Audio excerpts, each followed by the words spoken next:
We all desire success. To be the best in our class, to make our families proud. But what if that success wasn't earned? What if it was borrowed? And what if the lender was a silent, invisible child sitting on your shoulder, whispering every answer into your ear? This is not a story about a gifted student. This is a warning about the terrifying price of stolen knowledge.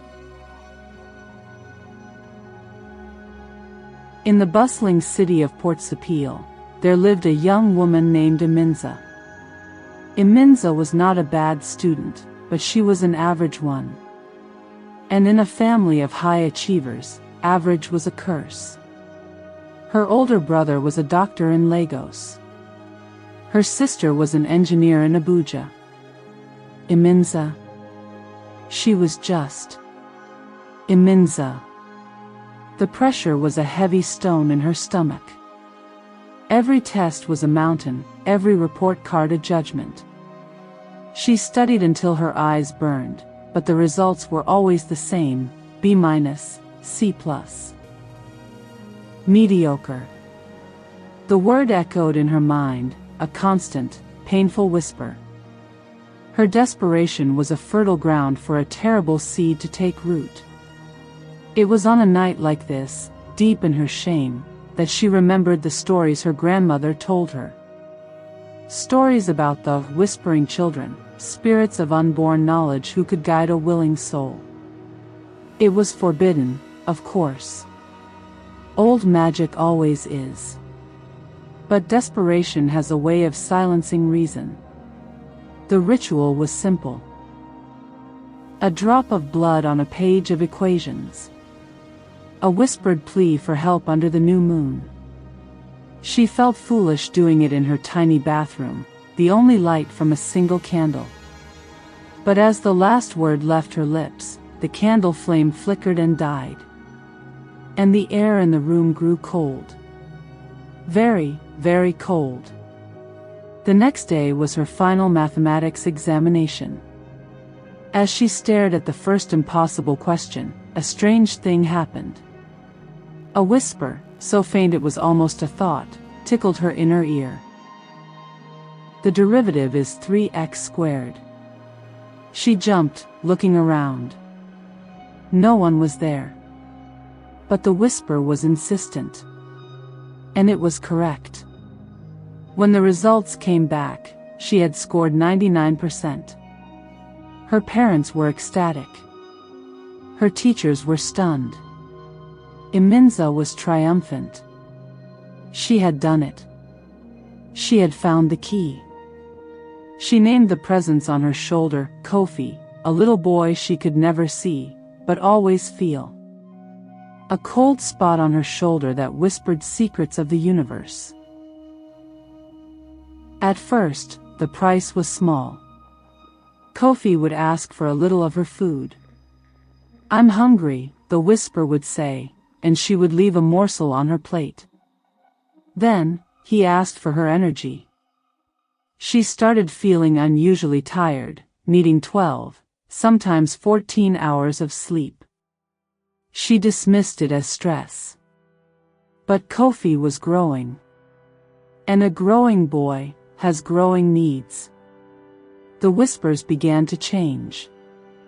They were no longer just about school. They commented on her friends. "He is lying to you," Kofi would whisper about her best friend. "She is jealous of you," he would hiss about a classmate. The invisible boy was becoming possessive. He was isolating her.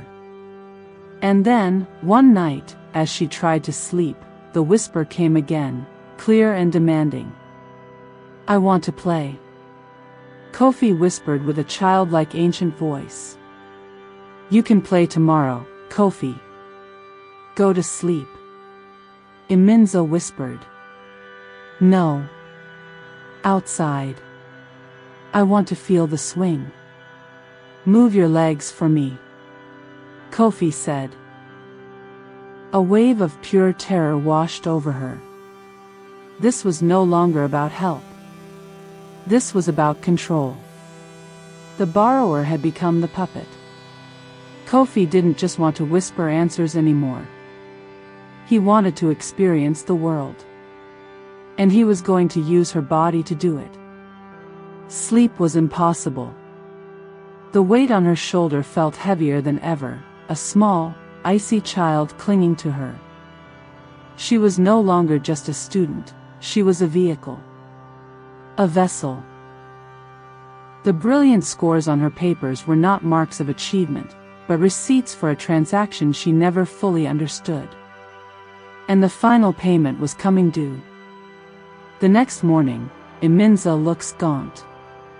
Her hands tremble as she tries to eat breakfast. Her mother, Mama F, places a concerned hand on her forehead. Mama Efe said, "Iminza, you are burning up. And you are so thin. You are studying too hard. You must rest." But resting was no longer an option. Because when she tried to read a book for pleasure, a sharp, painful headache would spike behind her eyes until she opened her textbook. Kofi was ensuring his investment was solely for his purpose. Her life was no longer her own. It was a library, and he was the only patron. Iminza in her philosophy class. The teacher asks a complex question about existentialism. Before she can even think, the whisper fills her mind, providing a dazzling, profound answer. She speaks it aloud, and the class falls into an impressed silence. But as she speaks, she feels a slight, unnatural twitch in her right index finger, tracing a pattern on the desk she doesn't recognize. The control was spreading. It started small. A finger twitch. A sudden, unbidden hum. Then, one afternoon, she found herself walking towards a playground she never visited. Her legs moved with a will that was not her own. She sat on a swing, and her body began to pump, going higher and higher, much higher than she would ever dare. Higher. Go higher. Kofi said in a giggling, airy whisper. Iminza is terrified, her knuckles white on the swing chains. She feels a sensation of joy that is not her own, a foreign emotion puppeteering her body. She was a spectator in her own skin.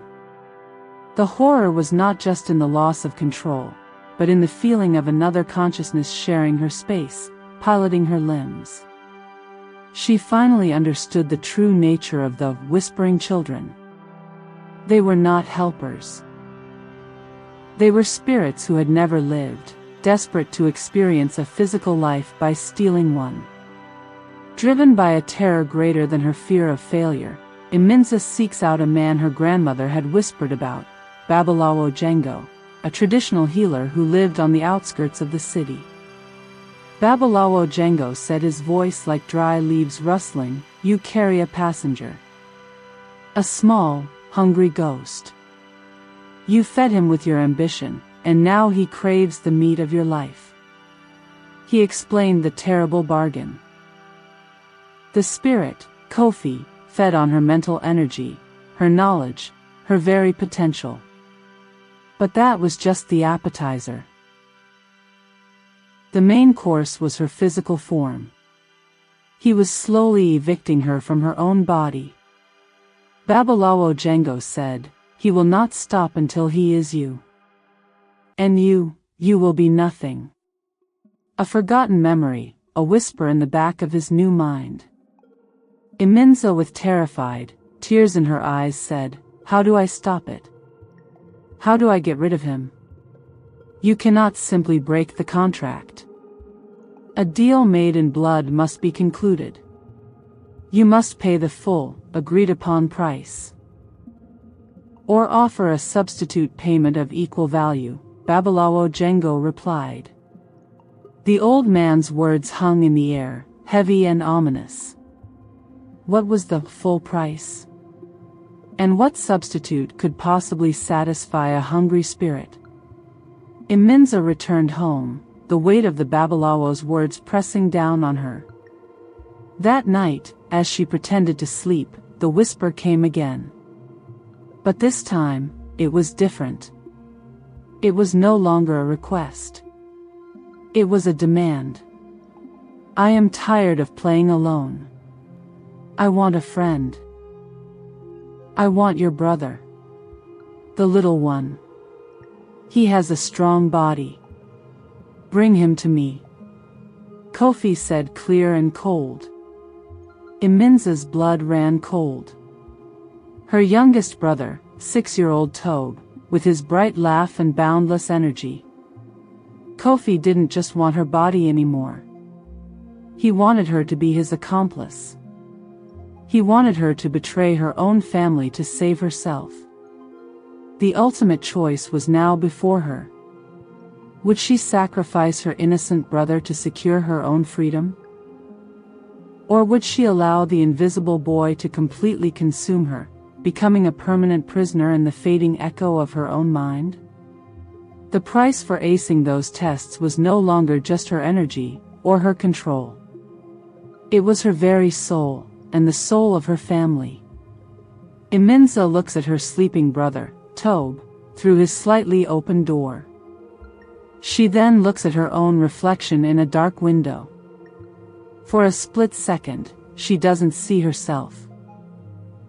She sees the faint, ghostly outline of a small boy sitting on her shoulder, his head tilted, staring back at her with dark, empty eyes. The ghostly outline vanishes, but the chilling presence remains, a frozen chain linking Iminza to the thing on her shoulder. The whisper does not repeat its demand. It doesn't need to. The horrific choice now lives in the forefront of her mind, a cancer of the soul. How do you fight an enemy that lives inside your own skin? An enemy that knows your every fear, your every weakness? Iminza looked at her innocent brother, Tobe, and knew she would rather die 1,000 deaths than lead him to this fate. But she also knew that simply sacrificing herself would not stop Kofi. He would just move on to the next desperate soul, perhaps even using her body to lure Tobe in. She had to end this. Permanently. Iminza returns to Babalawo Django the next day, her resolve etched onto her weary face. There must be another way. A substitute of equal value. What does that mean? Iminza said. Babalawo Django replied, the spirit feeds on potential. On a future that has not yet been written. Your academic future is already given, already consumed. To substitute it, you must offer a future of equal brightness. A talent. A skill. The thing that makes you, you. It is the only thing that can satiate him and break the bond. Iminza is silent. She thinks of her life beyond school. She was a gifted artist. Her drawings, her paintings, were the one thing that were truly, solely hers. It was a future her parents dismissed as a hobby, but it was the future she secretly dreamed of. The choice was even more cruel than she imagined. It wasn't just about passing tests anymore.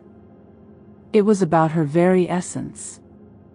She could give Kofi her dream, the color and light of her soul, to buy back the mundane reality of her own body. Or she could let him take everything.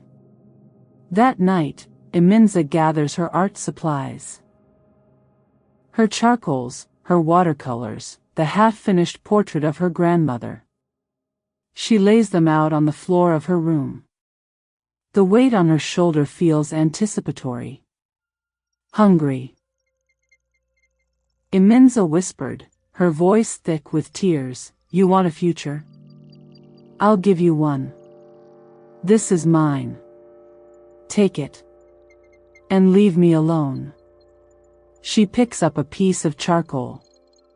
But instead of drawing, she closes her eyes. She thinks of every beautiful image she ever wanted to create. The landscapes of her mind. The faces of her children, not yet born, that she once dreamed of sketching. She gathers the entire, brilliant, unwritten future of her art and, in her mind, she offers it up to the cold presence on her shoulder. There was no sound. But there was a sensation of a vacuum, a terrible, sucking emptiness in the core of her creativity. It felt like a part of her mind was being carved out, neatly and precisely. The cold spot on her shoulder warmed, then grew searingly hot for a single, painful second. Iminza cries out, clutching her shoulder. When she opens her eyes, the feeling of another consciousness is gone. The weight has vanished. She is alone in her room. She grabs a blank sheet of paper, her hands shaking. She tries to draw a simple flower. Her hand moves, but the lines are clumsy, childish, devoid of the life and skill that was once second nature to her. The talent is gone. Truly gone. She was free. But she was also hollowed out. The deal was concluded. She had paid the full price. She had traded her greatest gift for her freedom. She would never be a doctor or an engineer, but she could now be Iminza again. A simpler, quieter, less brilliant Iminza. And for the first time, that was enough. So, what do you think, dear viewers? Was Iminza's freedom worth the cost? Was she right to sacrifice her artistic soul to save her physical one? Or was there another path she could have taken? Let me know your thoughts in the comments below. This story is a dark mirror held up to our own ambitions. In a world that demands excellence, we are often tempted to take shortcuts. But remember, the easiest path often has the steepest, most hidden toll. The invisible boy on her shoulder is a metaphor for every deal we make with darkness for temporary gain. And the payment always comes due. Don't forget to subscribe and hit the bell icon for more morally complex tales from the Safari of Tales. Until next time, be careful what you wish for, and be even more careful how you get it. The pursuit of success without integrity is a bargain with a demon. The price is always a piece of your soul.